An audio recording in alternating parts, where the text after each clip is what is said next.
And the stranger's, maybe the stranger's telling the truth, maybe the stranger's bluffing, but the stranger's like, I have derogatory information that will ruin your family, David. I mean, you send out enough of those letters, you're going to get some people. You don't have to know anything. The stranger asked David to hide $10,000 cash in a remote spot in the town, like a hollowed out stump, I imagine. Right. So the embarrassing information would be kept secret. David hid the money as directed. He's scared. He's got a secret, hoping this would put this issue to rest. But the stranger came back demanding more and more and more, which is why you should never pay the ransom if you're being extorted or sextorted. Over 19 months until the extortion bled David dry of his entire $1 million retirement savings.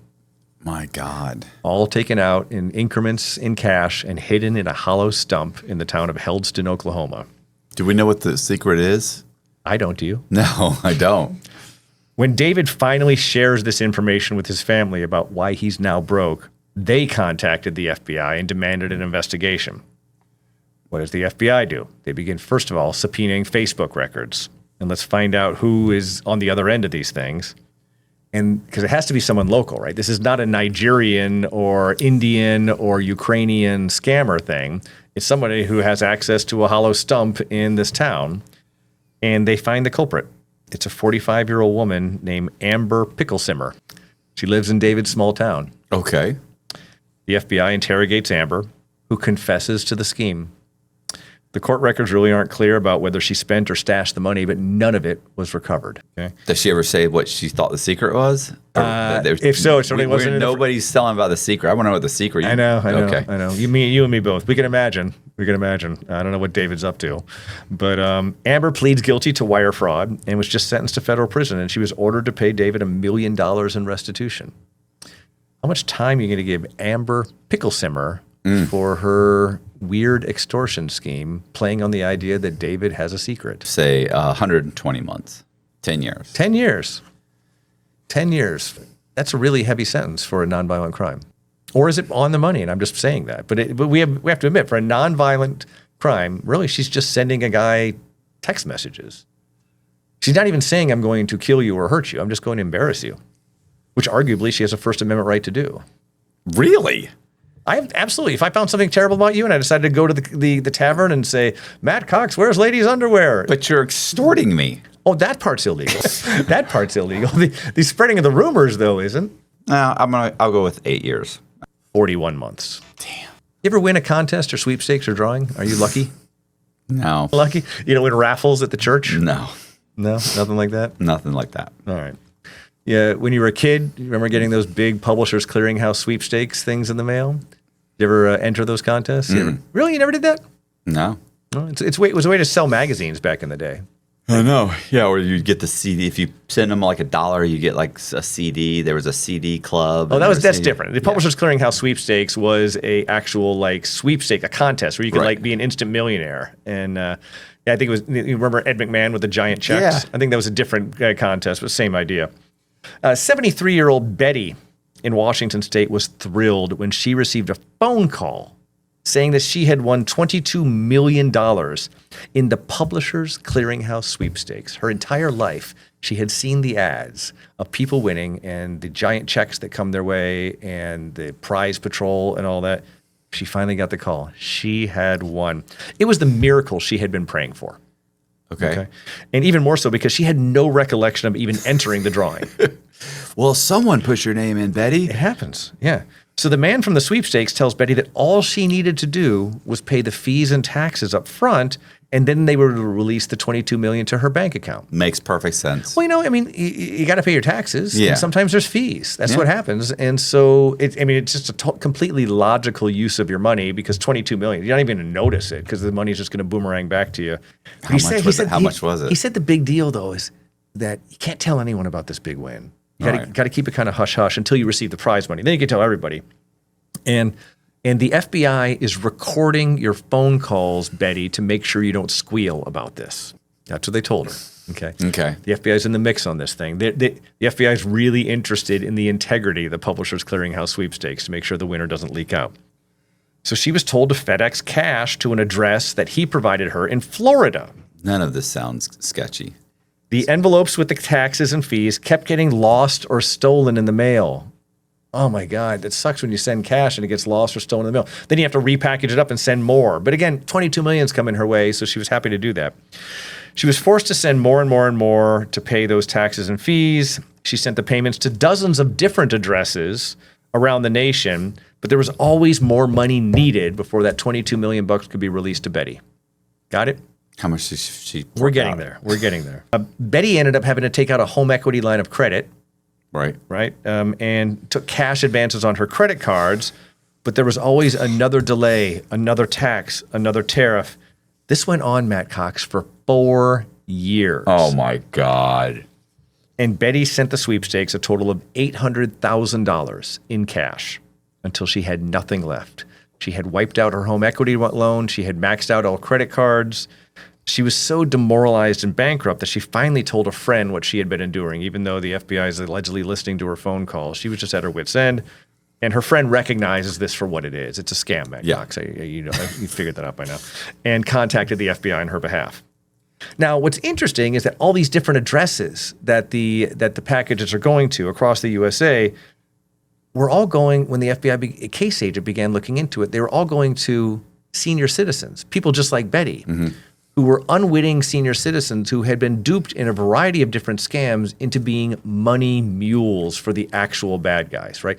This lady here thought that she had a work from home job. This lady here thought she was doing a favor for her boyfriend Keanu Reeves, on who she met online. So every lady had a different story as to why they were getting cash in the mail and then turning it into cryptocurrency or wires or all that. I mean, I'm sorry, no, I take it back. They were receiving the envelopes, repackaging the envelopes, and sending them to an address in Jamaica, which is a Caribbean island. So they weren't. So you're saying they weren't laundering the money; they were just repackaging. Yeah, they were unwitting. Money mules are unwitting money launderers, people who are tricked and duped into being money launderers where they wouldn't otherwise. To their credit, I think some money mules. I always thought that it was. They don't have to be unwitting. At the FBI, we always called money mules the people who were duped into money laundering. Really? Because I didn't think they had to be duped. Sometimes I thought money mules were were people that were just transporting involved. money. They were transporting money. That's possible. Okay. I was on a white collar crime squad. Probably more, that money mule is more like the drug kind, probably. I don't know. To their credit, go Jamaica. Jamaican authorities cooperated with the FBI and tracked down the man receiving the cash, 34-year-old Rochard Cotty. He was arrested by the Jamaican police and extradited to Vancouver, Washington, to face U.S. federal fraud charges. When he's done serving he pleads guilty. When he's done serving his sentence, he gets deported back to Jamaica. So there's zero chance of Betty getting any restitution. She's going to have to rebuild her life from scratch at age 73. Oh, my God. I know. So $800,000, this one victim is sort of the heart of the case. There's probably other victims out there, but this is the one that we have the best evidence on. How much time are you going to give Rochard Carty? 800,000, one victim? 800,000, one victim over a 4-year period. Maybe 4 years. 4 years? Yeah. Wiped out an old lady. Does the time like that he did that over 4 years matter? Like if he did it over 4 years or 6 months, does that matter? No. Yeah. I mean, it doesn't impact the federal sentencing guidelines. It certainly impacts his ability to claim it was a one-time thing. Oh yeah, right. I was in some desperate circumstances or whatever. Yeah, I think 4 or 5 years. 4 or 5 years. Well, you need to pick between those. It's not multiple choice. But I want you to think about that and think about the damage this guy did, and pretend it was your grandma. I mean, I understand, but the dollar amount, it was. But she's a vulnerable victim, so he's going to an enhancement for that. But it's one victim. Yeah. I don't know, maybe 5. I mean, you're saying, let's say 60 months. Probably more. What is vulnerable? Like, what makes somebody a vulnerable victim? Like, what if this guy was a successful? Yeah, maybe they're an older person, so they're more vulnerable to suggestion or to being taken advantage of, or let's say they've got maybe they've got some kind of a disability, mental disability. There's just some people are more vulnerable. I think there's a Supreme Court or appellate court ruling that someone being old does not necessarily make them vulnerable. You have to show that they are somehow mentally addled or in the early stages of dementia. I don't know enough about Betty to know her mental state.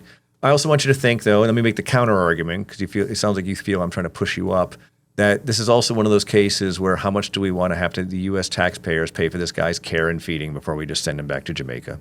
You say that a lot with these cases. Does the U.S. have like an official stance? No, like, would they rather it's up to the judges, but let's call it what it is. Some judges are more fiscally responsible than others. Some judges are looking out for you, the taxpayer, more than others. Some judges feel that why are we giving this guy 3 hots and a cot? 6 years. I mean, 60 months. 60 months. 60 months, 5 years. You seem really hung up on that. You're going to stick with that? Yeah. Okay. Final answer? Yeah. Okay. Correct answer, 3 years. I was at 4 years. He moved me off of 4 years. I was at 4 years, and I think I would have won at 4 years. Maybe. Yeah, well, 4 years is within 1 year of 3 years. Yeah. Yeah. Well, sucks to be you. What's the score now? It is over 5. I got nothing. Oh, for 5. My goodness. Shut out. You ever been fired from a job? Not counting being arrested from your career as a con artist? Have I ever been fired from a job? Yeah. I mean, I'm going to say no. I've been, what about laid off? Like they laid off our whole division. Getting warmer. Okay. Yeah. Yeah, I definitely, so yeah, I've been laid off before, yes. Yeah. Were you pissed off? No, I was shocked. Because I was like, okay, sure. Like, I get Jimmy over there. He's an idiot. and Todd. But me? But a high performer like you? What was funny was I was the last person hired. And they were letting other people go in the division that I was in. So they're like, this guy's been 5 years here. This guy's 2 years here. This guy's 4 years here. And I was thinking, and every time they did, I thought, yeah, I could have told you that. Right. But then they got to me, and I was like, me? I should have been the one that was fired first. So I was like, me? And guys were like, I'm shocked that you've been here as long as you have. They let go Jimmy. Were you angry? No, I wasn't angry. Did you ever think about revenge? No. Let's talk about a guy who did. Let's do that. 36-year-old Max Schultz of Columbus, Ohio, was an IT contractor for Waste Management Corporation. Okay? The company let him go. Sorry, you're done, Max. Max was furious. Right. And vowed that he's going to show Waste Management how good he really was with computers. Okay. Okay? So he accesses the company network by impersonating another contractor to obtain login credentials. Doing that, what do you call it? Where you call up the social engineering. Yeah. And once he was in the system, Max ran something called a PowerShell script that reset roughly 2,500 employees of Waste Management their passwords across the country, instantly locking out thousands of workers out of their computers and disrupting Waste Management operations nationwide. Right? Imagine showing up to work and not being able to log on and not knowing why because it was Max. Right?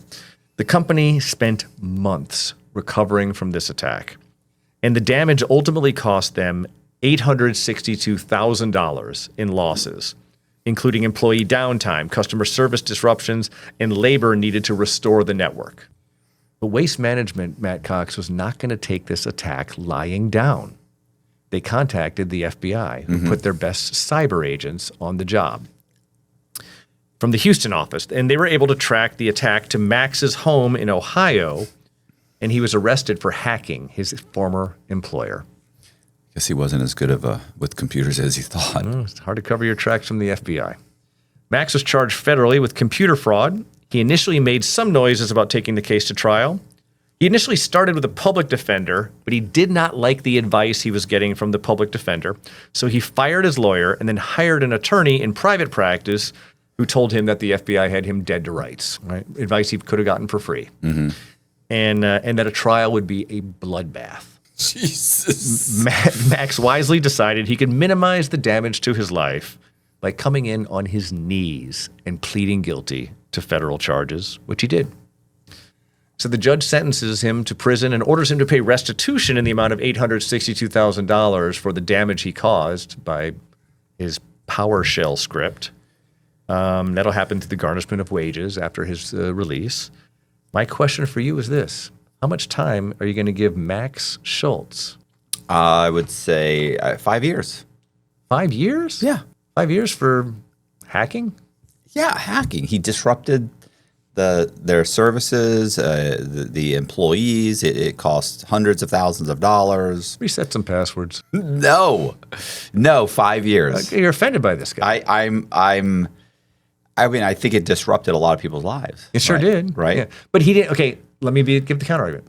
He makes nothing from this. Well, I don't, He's not enjoying this money at all, like all these frauds. And another position of trust. He was in a position of trust, right? Not at the time. Doesn't matter. Okay. It doesn't matter.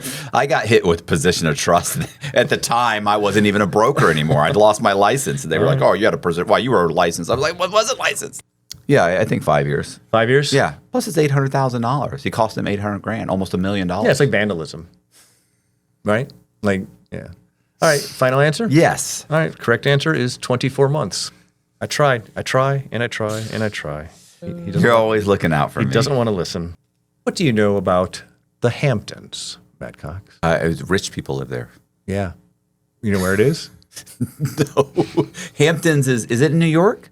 New York Somewhere? State, New York State? Long Island. Okay. The end of Long Island. It's where, yeah. So the Hamptons is like a playground for the ultra wealthy, mostly of New York City. Actually, there are people who live in the Hamptons, but a lot of finance bros in the summertime, like hop in their helicopter and get their friends together to go drink and snort stuff. And it's a really spaciously wealthy place where it's not even just about it being lovely but like you want to make sure you are dressed to the nines at the parties. It is the place to see and be seen. And a lot of like super wealthy finance bros just flexing.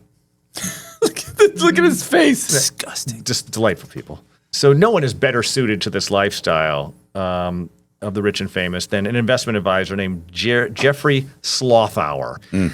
He was a country club baby. And he had a wife. She was a former Brazilian beauty queen who got into a drunk driving arrest and physically abused a bunch of police officers. She's a piece of work herself. But this is really Jeffrey's story. Is there body camera? Their body footage? And perhaps they're You know who I am. They're the toasts of the town, right? This couple, this power couple, and so he had a pair of financial advisory clients in their 60s.